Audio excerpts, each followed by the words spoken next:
தங்கம், உன்னோட தேவைய நீ என்கிட்ட தான் கேக்குற. அது எனக்கு தெரியும்னு நீ நினைக்கிறியா இல்லையா? இல்ல, ஏன் கேக்குறன்னா, நீ எனக்கு எதுவும் கேட்கலன்னு நினைச்சு சில விஷயம் உனக்காக நடக்காம போச்சுன்னு நீ நினைச்சுக்கிட்டு இருக்கியே, அதான். சரி, உனக்கு ஒரு விஷயம் சொல்லட்டுமா? நீ நினைச்சதை விட உனக்காக நான் அதிகமா செய்யறேன் தங்கம். ஆனா அங்கதான் நீ அடிக்கடி ஒரு விஷயத்த மறந்துடுற. நீ ஒவ்வொரு தடவையும் எனக்கு என்ன பிரச்சனை, எனக்கு ஏன் கஷ்டம் தர, நான் என்ன பாவம் பண்ணேன்னு மட்டும்தான் என்ன பார்த்து கேக்குற. கஷ்டம் வந்துச்சுன்னு நீ என்ன சந்தேகப்படாத தங்கம். அதே கஷ்டம்தான் உன்னை இன்னும் உயரமா நிக்க வச்சுக்கிட்டு இருக்கு.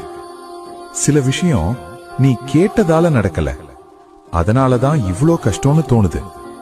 அதுதான் இல்ல, நீ தாங்க